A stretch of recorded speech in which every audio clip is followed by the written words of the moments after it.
৪৭তম BCS পরীক্ষার সময় পেছানোর দাবিতে শাহবাগে অবস্থান নিয়েছেন লিখিত পরীক্ষার্থীরা। এতে রাস্তার একপাশে যান চলাচল বন্ধ হয়ে গেছে। এ বিষয়ে আরও খবর জানাতে সেখান থেকে আমাদের সঙ্গে সরাসরি যুক্ত হচ্ছেন সুলতান মাহমুদ আরিফ। আরিফ, এই পরীক্ষা পেছানোর দাবি কেন করেছেন তারা? নতুন বাংলাদেশ গড়তে এলো জুলফিকার স্টিল। জুলফিকার স্টিল, ইস্পাত দৃঢ় অঙ্গীকার।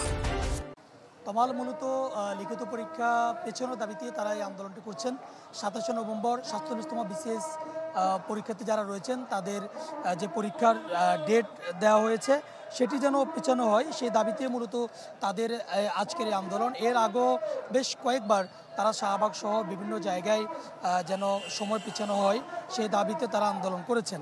এবং তাদের পক্ষে যে যুক্তিটি তারা উপস্থাপন করছেন, তারা বলছেন যে প্রিলির পরে অন্তত ৬ মাস থেকে ১ বছর সময় দেয়া লাগে এবং অন্যান্য যে বিসিএস যারা ছিল তাদেরকে কিন্তু ৬ মাস থেকে ১ বছর সময় দেওয়া হয়েছে। কিন্তু ৪৭তম বিসিএস যারা দিচ্ছেন তাদের ক্ষেত্রে এটি ভিন্ন, অর্থাৎ মাত্র ২ মাসেরও কম সময়ের মধ্যে তাদের যে লিখিত পরীক্ষার যে প্রস্তুতি সেটি আসলে কখনোই সম্ভব নয় বলে তারা এটি বলছেন।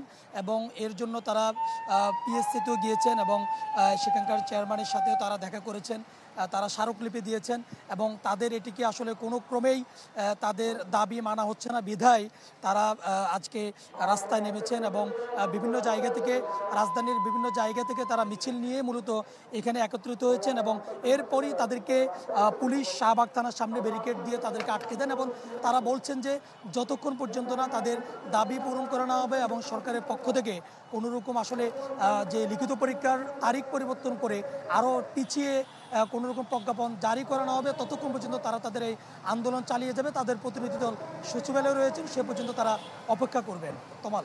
আরিফ, আপনাকে ধন্যবাদ।